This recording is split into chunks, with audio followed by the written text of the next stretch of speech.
Eu acho que a frase mais clichê que eu consigo soltar no começo de um vídeo sobre Dark Souls é que Dark Souls é uma franquia muito importante pra mim. Porque a verdade é que nesse ponto já é de todo mundo. Hoje em dia na internet, pelo menos, o que você mais vai encontrar vai ser vídeos sobre pessoas falando e tentando expressar o quanto que elas amam toda essa franquia de jogos com muito rolamento e chefe difíceis. Porque a verdade é que ela é só tão boa quanto falam. Não tem muita discussão sobre isso. O termo Souls-like, cunhado pela From Software, representava uma série de jogos que causava uma espécie de aversão a quem tentava jogar. Era esse estilo totalmente baseado em gameplay, onde a gameplay te punia e te forçava a aprender sobre o jogo se você quiser efetivamente continuar nele. Isso era uma ideia completamente inversa do que a gente via em jogos daquela época, onde eles tentavam sempre balancear a dificuldade com diversão e seu entendimento do jogo, onde pra você zerar ele, você não precisa ser necessariamente bom nele. E a parada é que, por mais que essa ideia não fosse muito aceita no momento onde ela saiu em Demon's Souls, o executivo que deu ao Hidetaka Miyazaki a possibilidade dele fazer Demon's Souls chamou o jogo de uma porcaria incrivelmente ruim por ser difícil. Souls-like e Soulsborne como um gênero forçou esse espaço a existir. Cada jogo novo que lançava com esse termo cunhado Souls-like popularizava um pouco mais esse jogo de nicho e transformava ele cada vez mais em mainstream. Pula pra 2022 e você tem um Souls-like criado pela From Software como um dos jogos mais aclamados dessa última década. E bota aclamado nisso. Elden Ring foi um sucesso tão grande que vendeu sozinho mais do que a franquia inteira que teve a popularização desse termo Souls-like vendeu junto. Dizer que Dark Souls e Souls-like virou uma febre desde então é diminuir o quão febre Dark Souls e Souls-like viraram. O bagulho literalmente tomou conta de tudo. Sabe de uma coisa que poderia mudar? Esse teu browser todo lento ali, porque esse vídeo de hoje é patrocinado pelo Opera GX, o melhor navegador para pessoas como eu que adoram sempre jogar videogame. Opera GX é o navegador gamer ultimate, assim. Ele é o melhor que te oferece as melhores ferramentas e opções e coisas para você que adora o conforto de jogar e necessita que o seu browser entenda esse seu conforto e se adeque a essas suas necessidades. Você provavelmente já sabe das 1001 coisas que o Opera GX ajuda você na hora de você jogar, mas o Opera GX, por padrão, é um navegador totalmente estético e muito foda.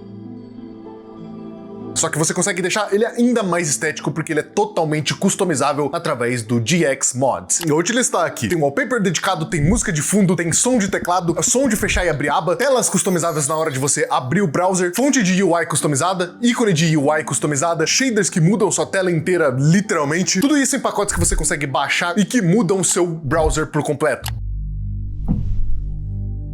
É só você ir na aba do GX Mods e baixar um pacote, como por exemplo, estamos falando de Dark Souls, tem um pacote inteiro exclusivo só pra Dark Souls que muda o jogo inteiro pra um tema que combina muito mais com o jogo, pra te dar assim uma experiência completamente customizável. Fora que além disso, o Opera GX também te dá um monte de opção completamente imersiva e customizável pra você não perder essa sua experiência de estar jogando enquanto você usa o browser. Você pode usar o Opera no YouTube pra destacar o vídeo que você tá assistindo do YouTube e assim conseguir colocar ele como um pop-out na sua janela, totalmente ajustável que você pode colocar em qualquer canto da tua tela e continuar assistindo as coisas enquanto você joga o seu jogo e não perde o ritmo dele. Além de que o adblock do Opera GX funciona e eu vou falar bem baixinho pro YouTube não pegar. E você pode assistir coisas sem interrupções lá, mas essa fica só entre eu e você. O Opera GX te dá todas essas ferramentas completamente de graça pra você tunar esse seu browser chatão e tornar ele muito mais eficiente, muito mais bonito e muito mais charmoso do que um browser normal e chato. E ainda te ajuda a importar tudo de outros browsers que você tava usando pra trazer pra esse, assim fazendo muito mais fácil toda essa sua transição de um browser pra outro. Com isso, eu acho que dá pra você admitir que você merece um browser melhor do que esse que você tá usando. Então, se você se interessou por isso que eu acabei de te falar aqui, corre aqui no link da descrição e baixa o Opera GX completamente de graça pro seu PC, que eu te garanto que você vai ter uma experiência de browser muito melhor do que essa que você tá tendo com o seu browser aí. Muito obrigado, Opera GX, por estar patrocinando o vídeo de hoje e vamos pro vídeo. Tá ligado? Eu iniciei esse vídeo falando que Dark Souls é uma franquia muito importante pra mim, porque a verdade é que ela é boa parte do motivo do porquê eu tô aqui hoje. Quase 4 anos atrás, eu comecei uma série meio despretensiosa no meu canal falando sobre Dark Souls e acabou que eu falei de basicamente todos os jogos que eu queria falar ali, mas sempre faltou Dark Souls 1. Sempre faltou o que iniciou isso tudo aqui. E eu acho que um bom jeito de fechar essa série inteira aqui é falar justamente sobre o jogo que iniciou isso tudo. O jogo que eu demorei 14 anos pra entender. Dark Souls 1.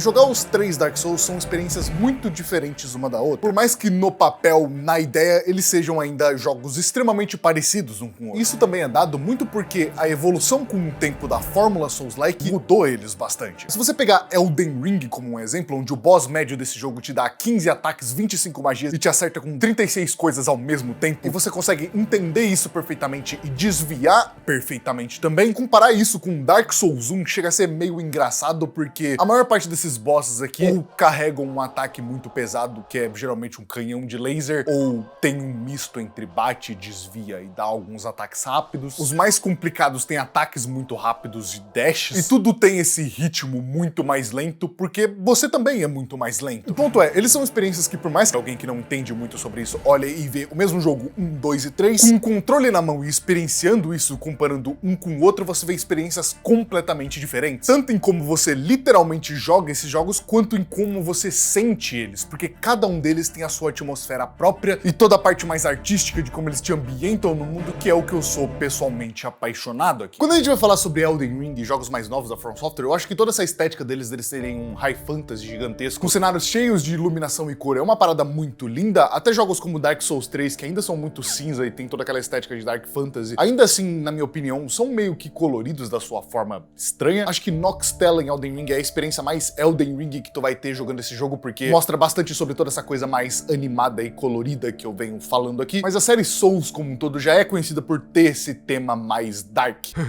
Dark. Não é tão vibrante quanto Elden Ring, e eu acho que esse é um dos pontos que eu mais gosto sobre Dark Souls 1, porque ele é o mais sombrio e melancólico que dá pra ser. E isso fica muito claro, piada não intencional, quando a gente visita Lordran pela primeira vez. Quando a gente inicia Dark Souls 1, a gente é jogado numa prisão completamente fodida e escura, então fugir dessa prisão pela primeira vez, pegar esse pássaro maluco que vem ajudar a gente e ser jogado em Lordran pela primeira vez, logo na Firelink Shrine, que vai ser uma das nossas casas nesse jogo e um dos lugares mais famosos de toda a história dos videogames, é um sentimento muito bom. Principalmente por causa da coloração das coisas, todo esse ambiente que é de certa forma muito azulado, misturado com esse verde da grama bem forte que a gente tem, e o vermelho da bonfire bem no centro, brilhando muito forte, cria todo esse aconchego quanto mais perto a gente tá dela. E esse lugar é com certeza um pit stop da internet. Todo mundo conhece Firelink Shrine, sem exceção. Lordran de jeito nenhum é um lugar aconchegante e amigável. Ele é escuro, morto, literalmente,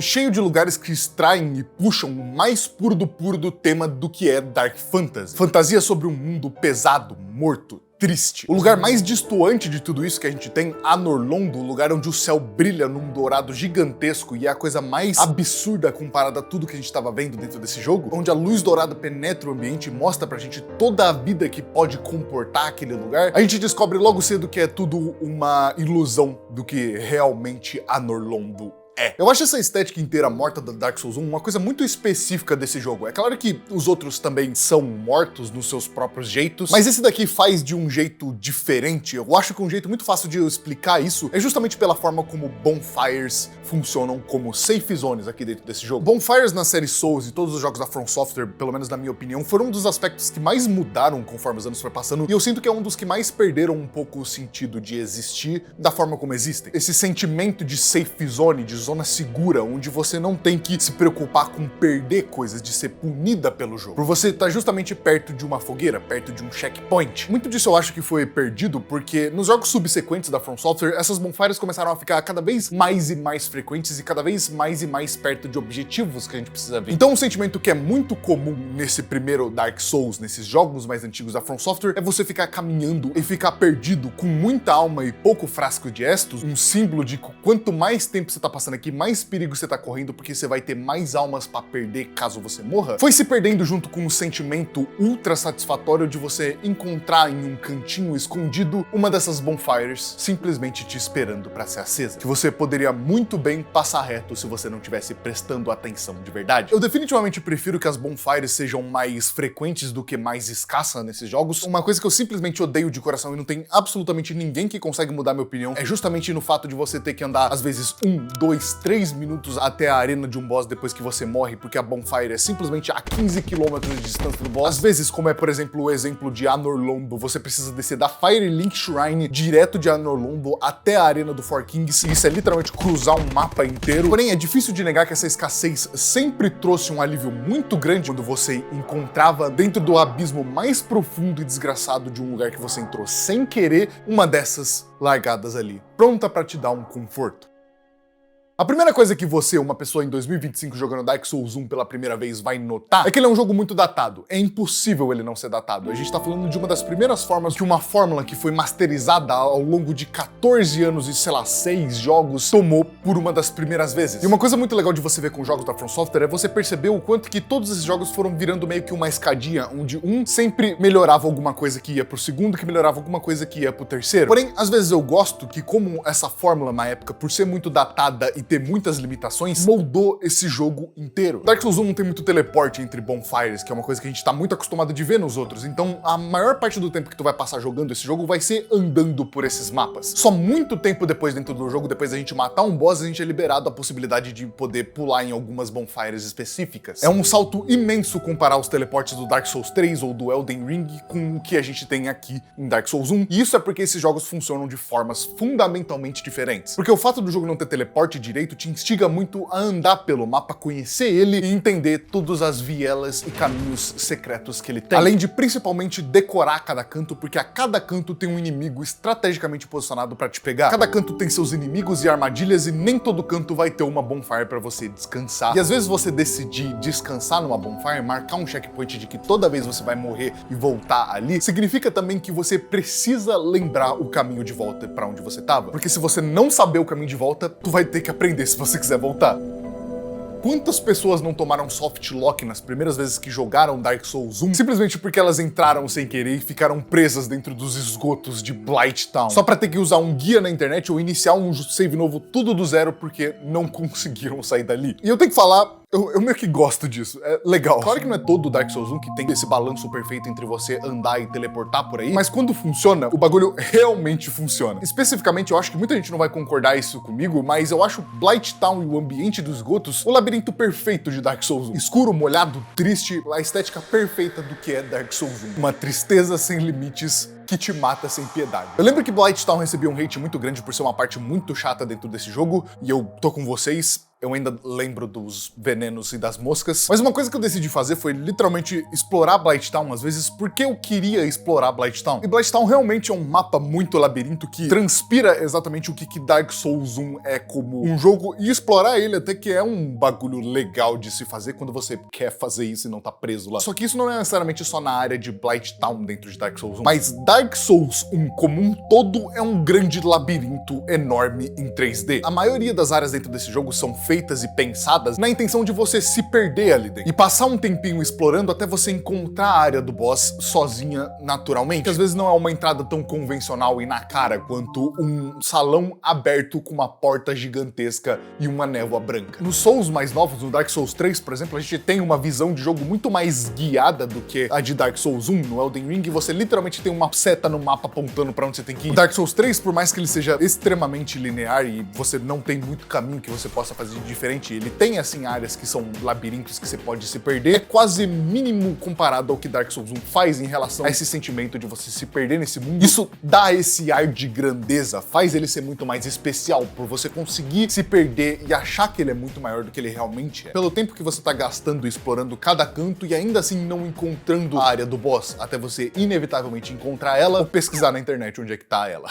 Undead Burg encapsula perfeitamente tudo que é Dark Souls 1 pra mim, porque ela é o combo de vibes do Dark Souls 1. Eu acho que você vai encontrar poucos lugares que passa tanto a cara do Dark Souls 1 quanto Undead Burg, até porque é uma das primeiras partes, com basicamente tudo que tem pra você poder entender como é que Dark Souls 1 foi feito pra ser jogado. Porque Undead Burg é assim, gigantesca e cheia de esquemas de atalhos e caminhos que vão por cima e por baixo pelo lado, o esquema de corredores e labirintos feitos pra você andar bastante e se perder, cheia de inimigos que se você não souber pra onde você tá indo, você com certeza vai acabar numa sala presa com eles. Quando você inevitavelmente chegar num beco becos sem saída e as vibes imaculadas de Dark Fantasy que são extremamente presentes só nesse primeiro jogo. Undead Burg, pra mim, é pelo menos uma das partes mais memoráveis de Dark Souls, e não é nem por ela ser uma das primeiras que a gente realmente tem contato e explora, mas eu acho ela muito mais icônica, até muito mais do que a Norlondo e a apresentação incrível de Norlondo que a gente tem. Porque Undead Burg essencialmente forma jogadores de Dark Souls 1 em tudo que eles precisam saber e entender sobre Dark Souls 1 pra seguir pelo resto do jogo inteiro. Eu acho incrível o quanto que Undead Burg se estende, saca? Você começa saindo de Firelink Shrine pensando tipo, então é essa escadinha aqui, e depois de 2, 3 horas e um boss depois, você tá simplesmente agoniado e rezando pra acabar logo, se perguntando, puta que pariu, quanto que esse mapa vai acabar de uma vez? Só que em meio a tudo isso, você também encontra atalhos que dão um caminho direto pra bonfires que você já passou no início. E isso te corta caminhos sensacionais, te dando um atalho que corta metade da Undead Burg inteira e te levando logo pra ponte onde tem o dragão, pra depois de tudo isso, com uma cereja no topo do bolo, você encontrar um elevador na capela que te desce diretamente pra Firelink Shrine, completando toda essa volta que você acabou de dar e mostrando o quanto que esse jogo é conectado entre atalhos e caminhos. Porque agora você tem um atalho de praticamente 3 horas que você passou descobrindo, matando e conhecendo toda aquela parte de Undead Burg. E esse mesmo frame de situações que eu acabei de mostrar com Undead Burg acontecem repetidas vezes dentro de Dark Souls 1, porque essa é a parada que as pessoas mais amam e mais adoram sobre ele, e que é mostrado pra você logo no começo, o quanto o mundo é interconectado. Esse atalho funciona tão bem também, que ele serve muito bem como um respiro de você evitar ter que fazer esse caminho inteiro de novo, porque é durante esse caminho que você entende quanto que Dark Souls 1 é um jogo impiedoso e punitivo. A principal coisa que você vai me ver falando aqui nesse vídeo é sobre como esse jogo funciona em relação a todo o resto que a gente viu anos depois que saiu. Eu quero que você entenda que eu tô fazendo isso não como uma forma de chegar e falar, meu Deus, olha como esse jogo que saiu 14 anos depois é muito melhor. Porque isso é óbvio. E sim, da onde a gente saiu pra onde a gente conseguiu ir com a evolução dessa franquia inteira. Porque esses jogos, se não fossem pelo bate-rola, mal dá pra você dizer que eles são parecidos hoje em dia. E tem coisas que Dark Souls 1 faz que essencialmente marcam ele como a sua própria coisa, além de todo o resto que veio depois. Outras coisas que ele fez nesse jogo foram severamente melhoradas com o tempo. Porque enquanto muita coisa no Dark Souls 1 ainda é muito bruta e crua, afinal a gente tá vendo uma das primeiras versões do que o gênero Souls-like tomou forma como, que criaram o que a gente conhece hoje em dia como Soulsborne, eu acho que o apelo desse jogo vem justamente de quão bruto ele consegue ser. E essa brutalidade vem muito em como ele é punitivo, porque a fórmula Dark Souls era muito mais impiedosa no passado. Ela era injusta mesmo. Muito se fala sobre modo fácil em Dark Souls e jogos Souls-like no geral, pouco se fala sobre como mais piedosos jogos da From Software foram se tornando conforme o tempo foi passando. Isso não é uma crítica, eu definitivamente prefiro desse jeito, eu nunca brisei muito nessa ideia de ter que ser muito difícil, até porque eu nunca achei esses jogos muito difíceis, mas eu comecei a jogar a franquia da From Software e eu tive meu primeiro contato com ela em meados de 2016, quando Dark Souls 3 saiu. E pelo menos na minha experiência pessoal, eu não consegui entender muito do porquê as pessoas falavam que esses jogos eram tão difíceis quanto eram. Claro, eles tinham partes muito difíceis, e sim, existia o desafio ali, mas se você pensasse pelo jogo o suficiente e conseguisse juntar um conjunto de armas e armaduras junto com um lugar pra farmar muito bem, você conseguia facilmente vencer esse jogo. Era muito uma questão de quanto você estava disposto a aprender sobre o jogo pra poder jogar ele. Claro que tu podia pegar um pedaço de madeira comicamente gigante e bater pra frente até você matar o final boss, dava pra fazer isso. Você ia sofrer, mas dava. Mas entender o que cada item fazia, buildar, pensar e montar uma build que fizesse sentido, te recompensava de uma forma absurda dentro desse jogo. Porém, quando eu joguei Dark Souls 3 pela primeira vez, não era no meu console, ele era emprestado de tios meus que eu tinha. Então quando eu perdi meu save, que eu tava progredindo bonitinho, porque simplesmente o console não era meu, eu tive que voltar pro meu Xbox 360 branco e jogar pela primeira vez algo similar ao que Dark Souls 3 tinha, Dark Souls 1. E isso mostrou pra mim que as coisas não são tão assim quando a questão é Dark Souls 1. Hoje em dia Dark Souls 1 pra mim vive num limbo meio estranho, que eu não consigo decidir se ele é um jogo muito difícil ou se ele é um jogo muito fácil. Claro, anos atrás a gente tinha ele como um símbolo de um jogo extremamente difícil que você ia sofrer pra caramba pra poder zerar, mas ia ser muito satisfatório. E com certeza se você jogar ele cego, você ia acabar sofrendo um pouco extra, o que todo mundo meio que aprendeu daí a não fazer, já que Dark Souls é um daqueles tipos de jogo que necessita que você pesquise pesquise um pouco sobre ele. Porém, ao mesmo tempo que ele é um jogo difícil de você pegar a ideia e pegar no início, é bizarro o quanto ele fica fácil depois que você pega o jeito. Porém, o motivo do porquê eu acho que ele fica transitando entre ser um jogo muito difícil e não ser um jogo muito difícil, eu não sei se isso é um aspecto que tem em Demon's Souls também, mas é que Dark Souls 1 é um jogo muito punitivo. A real dificuldade de Dark Souls 1 é quanto ele consegue te pegar se você não for paciente. Porque esse jogo, por mais que ele seja quase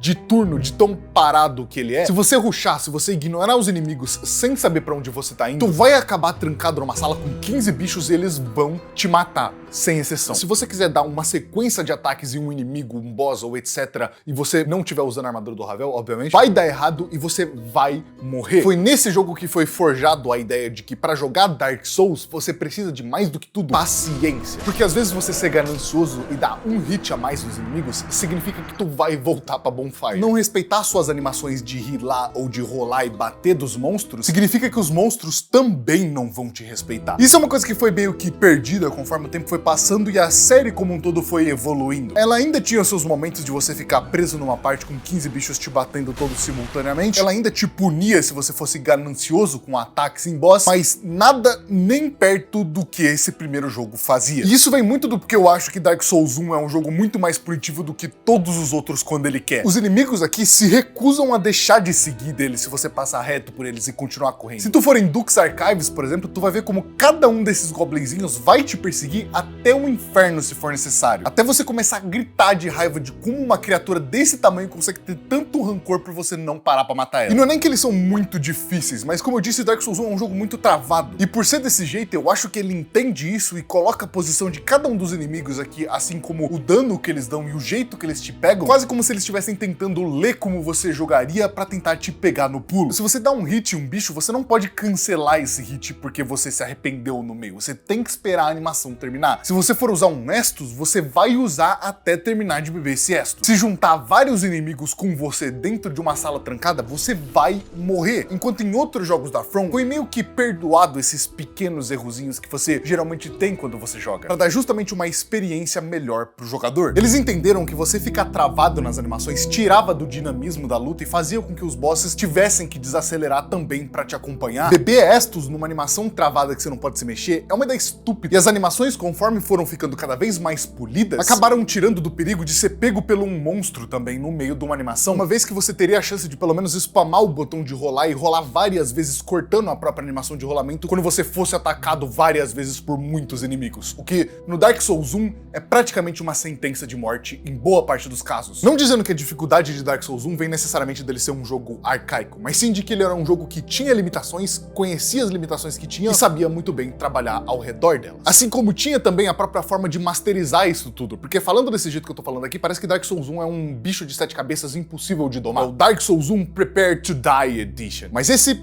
também não é o caso. O lema que o Miyazaki eu acho que sempre levou pra esses jogos e que ele falou mais detalhadamente com o lançamento de Elden Ring é que ele gosta de criar esses mundos para que as pessoas passem por essas dificuldades, mas que encontrem os itens e as ferramentas necessárias dentro do próprio jogo para poder vencer esses desafios de forma orgânica e trilhando o seu próprio caminho. Isso vem de diversas formas diferentes dentro de todos os jogos do Miyazaki. Seja estudar e entender perfeitamente os padrões de cada um dos bosses dentro do jogo até encontrar aquela arma muito quebrada que sempre tem no início de todos esses jogos, seja você pegar uma magia muito forte e debulhar o boss a partir disso, e todas essas formas de você jogar os jogos, mesmo que umas sejam mais difíceis de fazer do que outras, te dão aquela sensação de que você conquistou isso. Você entendeu algo sobre o jogo e a partir disso venceu o desafio, o boss, a fase, a parte. Mesmo que você não seja o cara que mate o Nameless King level 1 com um pedaço de madeira. E com isso eu quero dizer que, principalmente hoje em dia com jogos com muito mais coisas e muito mais rápidos, Dark Souls 1 é bem dominável. Porque eu acho que justamente a dificuldade desse jogo tá em explorar o mundo e entender sobre ele, sobre cada caminho, do que necessariamente os bosses desse jogo. Porque por conta da movimentação do Dark Souls 1 ser muito mais limitada e muito mais respeitosa quanto às animações, todos os bosses desse jogo são feitos pensando que você não pode ficar dando 15 piruetas a cada segundo, então eles não batem tão rápido quanto os bosses de Elden Ring, que lançam 15 poderes e 3 ataques ao mesmo tempo. Então às vezes lutar contra um boss dentro desse jogo é justamente um teste de quanto você consegue apanhar usando a armadura do Ravel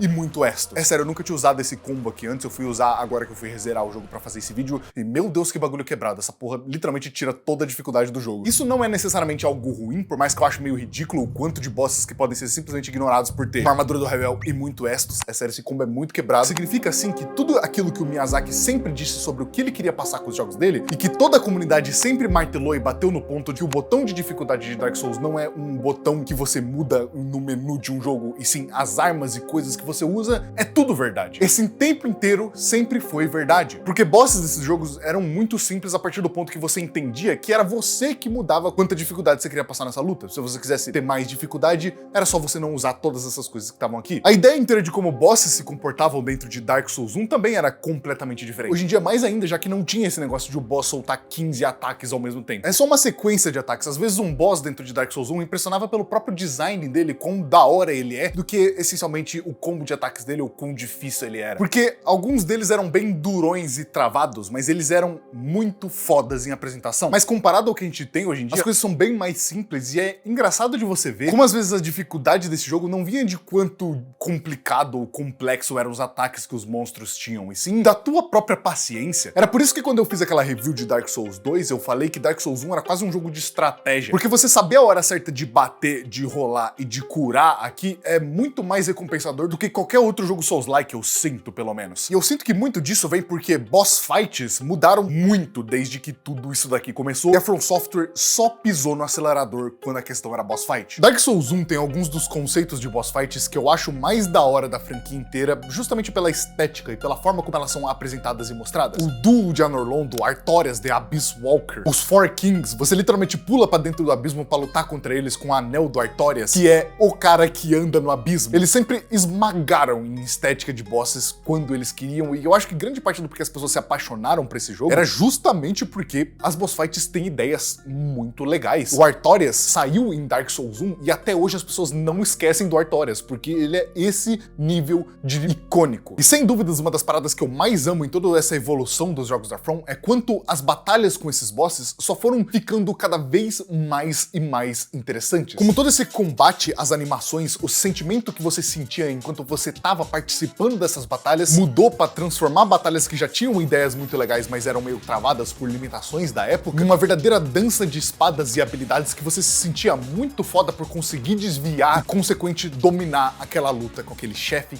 4, 5 vezes maior que você. Eu sinto que eu não preciso explicar muito esse sentimento, só por falar um nome.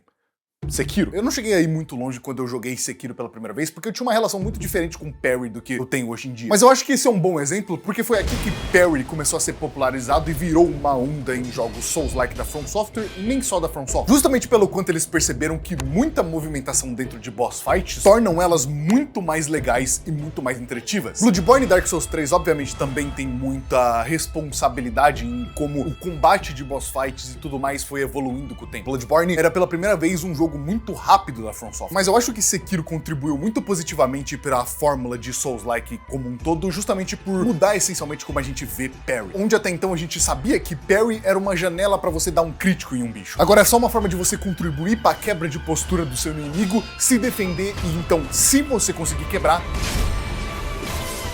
aí sim um crítico. Assim mudando essencialmente como toda essa mecânica funciona e a relação que todo mundo sempre teve com ela. Parry era uma mecânica que eu nem sequer usava em Dark Souls, só quando eu gostava muito de um boss eu queria muito aprender esse Parry porque deixava a boss fight dele muito mais fácil, como por exemplo a do Sullivan em Dark Souls 3, onde valia muito a pena aprender o Parry no primeiro ataque, porque quanto menos tempo lutando com o Sullivan, mais feliz eu era. Porque desde Dark Souls 1, a mecânica do Parry era muito, mas era muito arriscada. Ou você acertava o timing certinho do Parry, ou você tomava um hit. Não tinha meio termo, não pegava na defesa, era muito mais punitivo. Então acabava que Parry, no geral, virava uma forma de mostrar pra quem sabe jogar esse jogo, mostrar que sabe do jogo. Ou tirar muita vida de um ataque do boss em um momento muito específico que todo mundo conseguiu pegar o time. Fora, esses escudos eram pra ser usados ou pra você poder dar parry, ou pra usar pra sua própria proteção, uma vez que você conseguia trocar estamina ao invés de tomar dano simplesmente defendendo com ele. Nessa parte, a gente consegue ver muito perfeitamente sobre quantas coisas mudaram aqui. Eu falo isso meio que de experiência própria, mas escudos, no geral, nesses jogos meio meio que eu sinto que foram caindo em desusos conforme as pessoas foram ficando cada vez mais viciadas em quão legal era toda essa gameplay de você desviar e bater, ou dar parry e bater. Eu sempre usei muito escudos em jogos da From porque eu achava que valia muito a pena você gastar, às vezes, sua estamina pra justamente bloquear um ataque inteiro. Era algo muito útil que facilitava muito esses jogos pra mim. Mas em Elden Ring ou até Dark Souls 2, jogar de Power Stance é só muito mais divertido e legal do que qualquer outra coisa. É trocar a proteção por agressão. Essa instigação que foi criada conforme os anos foi passando e eles foram evoluindo a fórmula do combate de Souls-likes, onde eles começaram a te instigar a ser cada vez mais violento e agressivo e te parabenizar por ser assim. Se você pegar um jogo que nem é da From Software, Lies of P, ele não te dá outra opção a não ser você ser o mais agressivo que você conseguir a todo momento. Dar ouvidos à cautela é provavelmente morrer pro boss. Não tomar a chance de bater nele ou dar parry no ataque dele é perder uma oportunidade. Uma visão que eu nunca ia imaginar que ia nascer de um jogo que prezou tanto pela paciência. Um jogo que, claro, tinha seus momentos pra você ser agressivo. A Batalha dos Four Kings te beneficia sobre quão mais rápido você conseguir matar eles, mas valorizava calma e cautela. Valorizava você não ser ganancioso com as suas janelas de oportunidade. Muita gente vai olhar isso às vezes como um insulto, outras pessoas vão olhar isso como algo a se gostar, outras vão olhar isso como um exemplo de por que esse jogo tá velho. Eu acho isso uma característica muito específica desse jogo que torna ele único. Eu acho que realmente existe uma beleza nisso, uma beleza em ver algo que hoje em dia a gente vê de uma outra forma completamente diferente e como isso ainda funciona especificamente para o que foi planejado naquela época. Eu tenho noção que boa parte das coisas que eu falei nesse vídeo não nasceram especificamente de Dark Souls 1, e sim Demon Souls. Dark Souls 1, mais do que tudo, tem a própria responsabilidade de ter realmente refinado um pouco dessas coisas e popularizado na primeira edição do jogo deles que deu certo.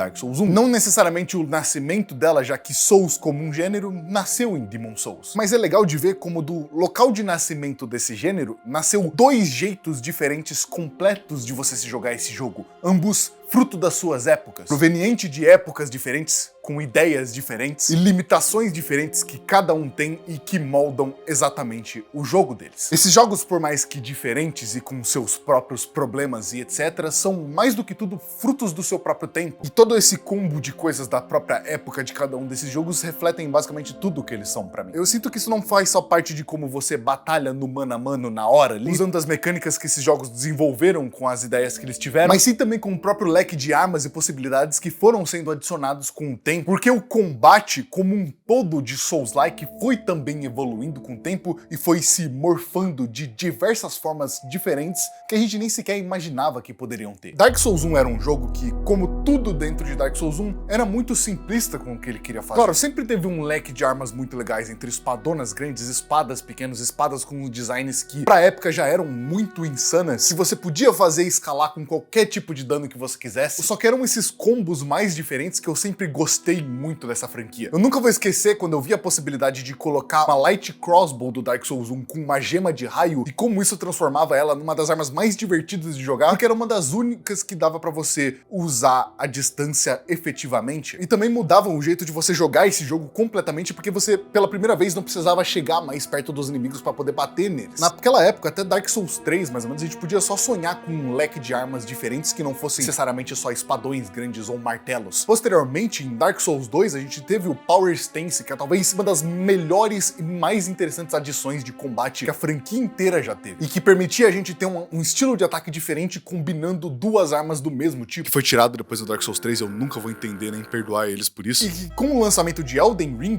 trouxe de volta isso, só que muito, mas muito mais foda. Arcos nesse jogo finalmente viraram um estilo de arma que era até viável e bom de você usar se você soubesse buildar certinho, além de um tipo de equipamento situacional e até secundário como era nos outros jogos. Em Elden Ring você consegue até dar porrada com a mão. Quando que você imaginaria que daria pra você dar porrada com a mão em um jogo Souls-like? É muito louco de você pensar que isso tudo nasceu de um jogo onde o pico da habilidade de combate dentro desse jogo era você acertar parry e passar resina na sua arma pra ela pegar um efeito diferente pra lutar contra um boss específico. Mas nem só no campo de armas corpo a corpo mora tudo isso, como também magias mudaram muito desde que tudo isso daqui começou, sempre existiu essa espécie de preconceito com usuários de magia, porque magia desde o começo, principalmente piromancia no Dark Souls 1, realmente deixava o jogo muito mais fácil, porque elas eram muito fortes. Só que, além de serem muito fortes, eu acho que magia, no geral, nos 3 Dark Souls, sempre foi muito tedioso. E com o passar do tempo e a evolução desses jogos, magias começaram a tomar também de serem heals, de serem coisas que você usa pra poder deixar o seu corpo a corpo mais forte, além de só usar magia pra você atacar ofensivamente. As weapon arts, habilidades específicas de cada arma, que depois no Elden Ring viraram cinzas de guerra, viraram as suas próprias magias, por assim dizer. Com cada uma podendo ser trocada entre as armas que você prefere usar, mas tendo umas específicas que complementam a arma e caracterizam ela ainda muito mais. E do nada a ideia de você usar uma magia, um poder em um jogo que sempre foi muito concentrado em só ataque físico corpo a corpo, se tornou uma parada muito legal. Porque na moral, você tem que ser muito mente fechada e inimigo da diversão pra não olhar pra uma Rivers of Blood do Elden Ring e não achar os ataques dela a coisa mais maneira do mundo. Ou a Moonveil. E isso, além de claramente me deixar muito mais feliz de ver quanto que as coisas evoluíram e quantas oportunidades e possibilidades diferentes a gente tem hoje em dia,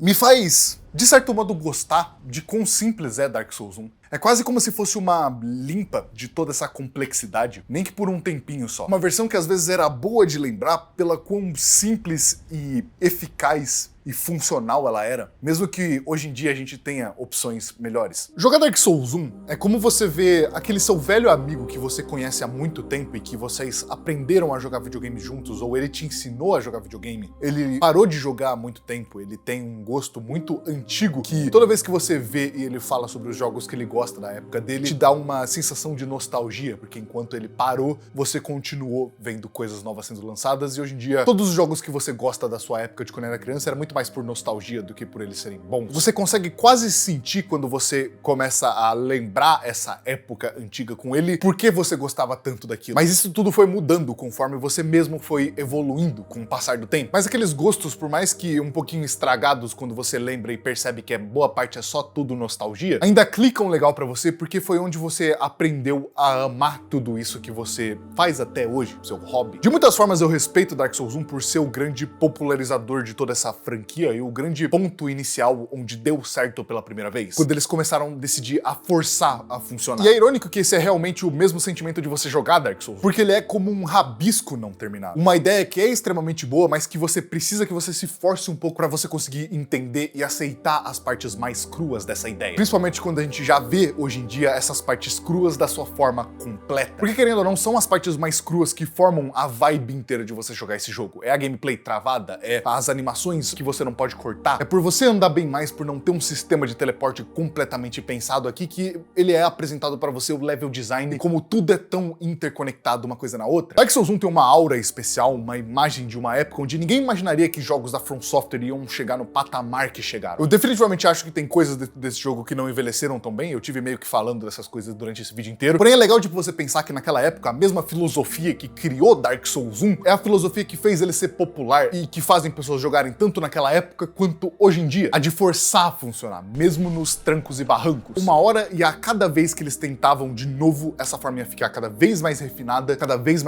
até eles chegarem no que eles querem fazer, como você aprendendo um boss até a hora que você mata ele. Eu não sou o Miyazaki pra dizer se eles já chegaram lá ou não, mas pelo menos parece que o que eles estão é muito perto do que eles querem já. Ou, pelo menos, eles já conseguiram muita coisa a partir disso. Mas pra ser sincero, eu tô bem feliz com a forma como mudou. Dark Souls sempre foi esse jogo que era muito difícil de você conseguir entrar e entender, mas impossível de você largar uma vez que você entendia. Porque é o mais, por exemplo, da sensação de você dominar uma habilidade que você não imaginaria que seria tão capaz de dominar, de você dominar uma besta incontrolável. Mas a questão é que você tem que forçar a entender, forçar a aprender. Porque é a partir disso que cada vez mais você vai entender mais um pouco sobre como funciona. Eles ganharam muita gente pelo quanto Dark Souls era um jogo inacessível e impiedoso, pra depois mudar o jeito que essas coisas impiedosas te faziam se sentir, pra lentamente transformar isso em não um teste sobre como o jogo é impiedoso, por mais que hoje em dia ele ainda seja um pouco, mas sim um teste sobre quanto você aprendeu sobre esses jogos. E isso é muito interessante porque eu tenho uma convicção muito grande de que Dark Souls 1 e Elden Ring têm jeitos completamente completamente diferentes de como eles fazem dificuldade, justamente porque um é muito mais impiedoso e o outro tira muito mais dificuldade de combate do que o ambiente em si, que é a principal sacada desse daqui. E os dois podem coexistir, eu não tô querendo de nenhum jeito rivalizar os dois, é mais sobre como as coisas mudaram com o tempo que foi passando. Tem muita coisa em Dark Souls 1 que eu gostaria que fosse repetida no futuro próximo. Por exemplo, eu adoraria ver o que a From Software, hoje em dia, com a quantidade de dinheiro que eles têm pra poder fazer nesses projetos, conseguiriam fazer com um mundo interconectado como o Dark Souls 1, ao invés deles irem até o maximalismo de Elden Ring e ter mais de 100 bosses pra você lutar dentro do jogo. Fazer uma experiência que é sentida como um labirinto de novo, ou mais perto de Dark Souls 3 pra mim também, que é muito legal. A From Software, mais do que qualquer outra empresa de videogame, forçou o seu caminho até o mainstream. Nesses anos tiveram muitos jeitos diferentes acumulados de fazerem os jogos deles que foram sendo feitos com os tempos. E todos eles têm raízes muito firmes em um jogo que sofreu pra existir e tá ali. E que mostra bastante também sobre se dedicar pra vencer.